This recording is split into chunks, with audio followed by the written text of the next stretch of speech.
Welcome to this explainer. Today we're going to absolutely shatter a myth that most of us just accept as a given fact. We generally think of slavery as this dark, closed chapter of the human past, right? Something relegated entirely to the history books. But what if it actually never ended? What if it just evolved? Today we're diving into a concept described in our source material as contemporary slave markets, or أسواق النخاسة المعاصرة. These texts make a really compelling case that human subjugation hasn't disappeared at all. Instead, it's taken on a new, highly sophisticated, and almost undetectable form. So let's dive right in. It's a pretty heavy question. Did the era of slaves truly end, or did the chains just become invisible? Most of us believe the whole concept of ownership is dead and gone, that humanity collectively grew past the idea of one person owning another. But today, we're pulling back the curtain. We're going to reveal what the sources describe as the highly sophisticated, invisible chains of modern society. We're totally shifting our perspective here, moving from the physical world into the psychological one, and exploring how control is no longer about brute force. It's all about subtle influence. To really wrap our heads around this, we have to look at the stark contrast between the old and the new. Think about the past. The cruelty was obvious, right? People were stripped of their humanity, sold in public squares.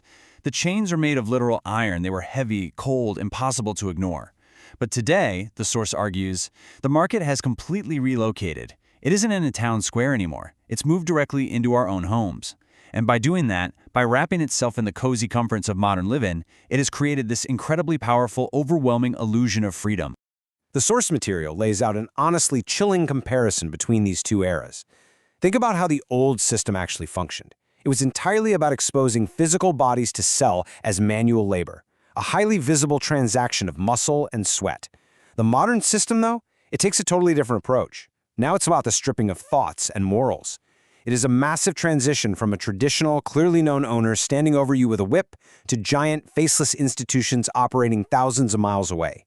It's literally a shift from capturing the body to capturing the mind. There's this incredibly striking quote from the text that really hammers the point home.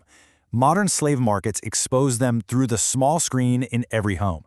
Instead of a crude wooden auction block in the center of town, the modern system uses the glowing rectangles sitting right in our living rooms and, the ones we constantly carry around in our pockets. It exposes a person's inner world. It effectively harvests and sells their intellect, their desires, their attention. And it does all of this while making them feel completely independent and absolutely free to choose. Okay, so here is the absolute crux of what we're dealing with, the illusion of freedom. We are talking about a deep, psychological state. According to the text, the real tragedy of modern subjugation is that the modern slave actually praises the very system that's consuming their life, energy, and focus. Just think about it. We willingly pay massive premiums for devices that track our every single move, harvest our personal data, and demand our constant attention. We actually thank the system for this manufactured sense of liberty and convenience, completely oblivious to the invisible chains holding us right in place.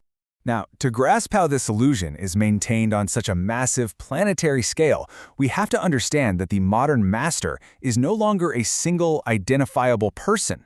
That outdated model of individual ownership, it's been entirely replaced. We are looking at an incredibly vast, sophisticated, and integrated network of global institutions. The sheer scale here is awe-inspiring.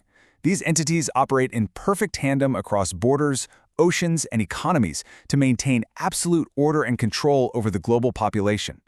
According to the source text, our modern masters are meticulously categorized into a rigid structural hierarchy. This hierarchy relies heavily on four interconnected pillars that form the very foundation of global subjugation. Working collaboratively from the bottom up, these massive institutions control everything, from international dynamics and foreign policy to global economics and even the daily thoughts circulating in our heads. It's a highly organized, flawlessly executed architecture of control. So let's break this complex global power structure down into the four key pillars provided in our source material. We're looking at global lobbies, or al-lobbyat al-alamiya, veto countries, or dual al-veto, economic whales, or haytan al-iqtisad, and finally media groups, or al-majmuat al-alamiya. Each one of these plays a distinct, highly specialized role in managing this modern market of subjugation. Let's start with Pillar 1, global lobbies. We're starting right at the foundation of the system here. Now, these are not your average everyday advocacy groups. These are massive pressure networks operating entirely behind the scenes. According to the analysis, these hidden entities are the ones silently drawing the world's political maps. They actually direct the foreign policies of massive states, dictating exactly how they interact with weaker, developing nations.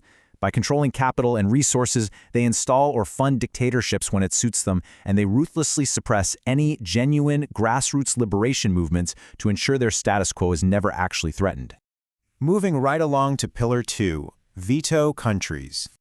Think about this for a second. There are nearly 200 recognized nations on Earth, yet the entire system relies on just 5. Only 5 nations hold the unyielding, absolute power to unilaterally cancel any global resolution at the UN Security Council. And the truly wild part of this arrangement? They don't even have to provide a logical reason or a legal justification for doing it. They simply say no, and the collective will of the rest of the planet is instantly overwritten. This mechanism is absolutely crucial because it essentially ensures that the global system remains entirely legally rigged. The veto is weaponized to protect client states and puppet governments that serve the broader hierarchy. It basically acts as the ultimate legal shield for global dominance, effectively keeping the vast majority of the world legally, politically, and structurally subservient to a tiny, untouchable elite. It provides this neat veneer of international law to what is fundamentally raw, unadulterated power. Next up is Pillar 3, Economic Whales.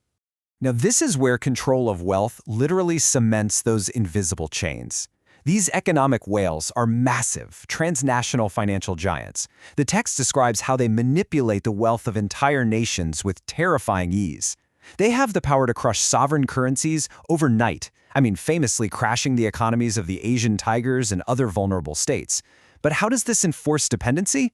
Well, by creating sudden financial ruin, they force these sovereign nations to accept predatory loans and strict structural adjustments.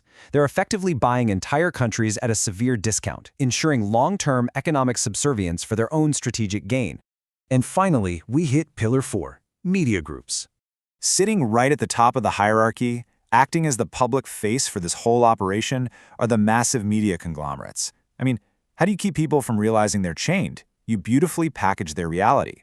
The media's role in this system is to sanitize and beautify the subjugation. They use those screens in our homes and pockets to constantly reinforce the illusion of freedom. They brainwash the public into accepting their invisible chains as just normal progress, shaping cultural narratives so effectively that our collective critical thinking becomes completely paralyzed. We are quite simply entertained into submission. But, a pretty urgent question naturally comes up here. What happens if a nation actually wakes up? What if a group of people recognize the system and try to step out of this highly structured global enslavement? Well, the sources outline a very grim, almost mechanical 3-step sequence. First, there's the attempted collective liberation. Second, this is met instantly with a massive systemic backlash from all 4 pillars. And third, it results in severe institutional punishment. The system simply doesn't allow for a peaceful exit. The combined system's response is absolutely brutal. Our sources explicitly note that any genuine grassroots movement for collective freedom is met with immediate economic, political, and literal destruction. Starvation and ruin aren't just unfortunate byproducts of conflict here. They are intentionally deployed as tools. They're used to completely break the will of the rebellious population and to serve as a permanent, horrifying warning to anyone else on the global stage who might dare to even think about true liberation. So, as we wrap up this explainer, I want to leave you with one crucial thought to reflect on today.